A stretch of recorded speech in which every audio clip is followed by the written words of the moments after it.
Sejam muito bem-vindos a uma viagem no tempo que nos levará para um dos cenários mais perigosos da história do planeta Terra. Imaginem um lugar onde o chão treme sob o peso de titãs e onde o perigo espreita em cada sombra das florestas pré-históricas. Hoje vamos conhecer uma criatura que parece ter saído de uma lenda mitológica, mas que caminhou de verdade pelas terras do que hoje é a América do Sul. Preparem o coração para conhecer o Taurovenator violantei, o terrível touro caçador. Ele não era apenas mais um dinossauro carnívoro, ele possuía características únicas que o diferenciavam de seus primos gigantes e o tornavam um predador altamente especializado. Preparem-se para descobrir como esse monstro viveu, como ele caçava e o que o tornou um dos achados mais empolgantes da última década na paleontologia. O Taurovenator dominou as terras da Argentina durante o período Cretáceo Superior, mais especificamente entre as eras do Cenomaniano e Turoniano, há cerca de 95 a 92 milhões de anos. Este foi um momento de ouro para os dinossauros. O mundo era muito mais quente do que hoje e os níveis de oxigênio permitiam que os animais atingissem tamanhos colossais. Enquanto o hemisfério norte era dominado por tiranossauros primitivos, o hemisfério sul, especialmente a América do Sul, era o reino dos Carcharodontosaurídeos, a família a qual o Taurovenator pertencia. Era uma época de mudanças climáticas e geológicas intensas, onde novos ecossistemas surgiam e forçavam a evolução a criar caçadores cada vez mais eficientes. Este predador viveu em uma região que hoje conhecemos como a Patagônia Argentina. Mais especificamente, seus restos foram encontrados na famosa Formação Huincul, na província de Rio Negro. Naquela época, o cenário era muito diferente da região árida que vemos hoje. A Patagônia era um mosaico de grandes rios, planícies aluviais e florestas densas de coníferas e samambaias gigantes. Era um ambiente rico em recursos, mas extremamente competitivo. O Taurovenator compartilhava seu território com alguns dos maiores seres que já existiram, como o gigantesco herbívoro argentinossauro e outros carnívoros temíveis como o mapussauro. Viver na formação Huincul significava estar no topo ou na mira dos maiores predadores da história. A descoberta do Taurovenator é relativamente recente, o que mostra que ainda temos muito a aprender sobre o passado. Seus restos foram encontrados em um local conhecido como Rancho Violante, perto do lago Ezequiel Ramos Mexia. O nome do descobridor principal e líder da pesquisa que descreveu o animal em 2016 é o paleontólogo argentino Matias Mota. Ele e sua equipe encontraram um osso muito específico do crânio, chamado de pós-orbital, que é a parte que fica logo acima e atrás da órbita do olho. O nome da espécie, Taurovenator violantei, é uma homenagem dupla.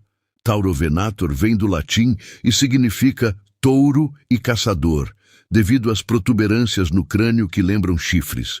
O termo violantei homenageia a família Violante, que é a proprietária das terras onde o fóssil foi descoberto e que sempre apoiou o trabalho científico na região.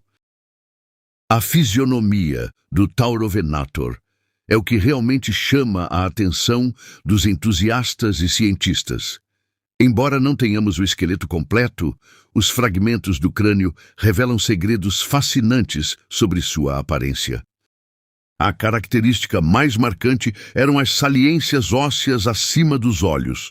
Essas protuberâncias eram robustas e davam ao animal um aspecto ameaçador, justificando seu nome de touro.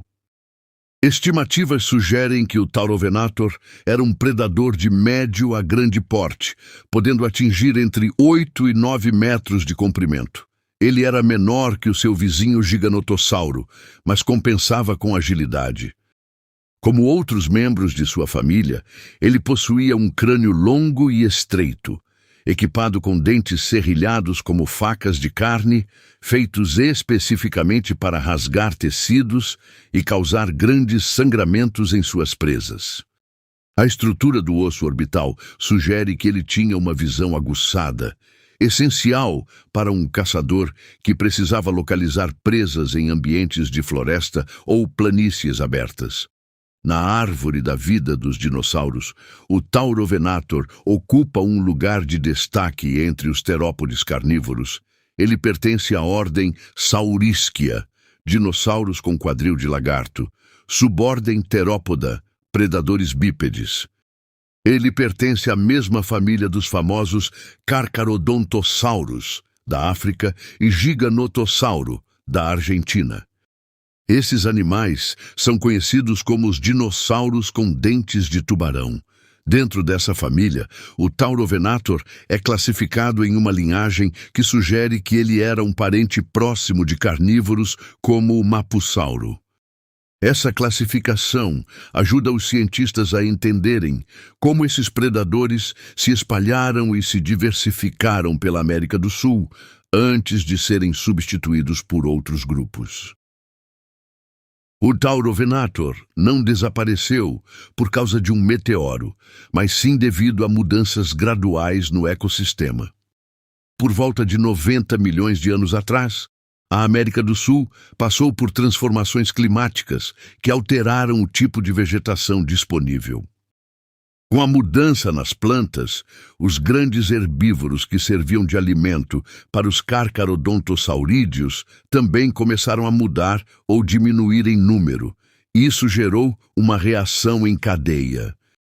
O Taurovenator e seus primos gigantes foram lentamente substituídos por uma nova linhagem de predadores, os abelissaurídeos, como o Abelisauro e o Carnotaurus. Esses novos carnívoros eram mais adaptados ao novo clima e aos tipos de presas menores que começaram a dominar a paisagem.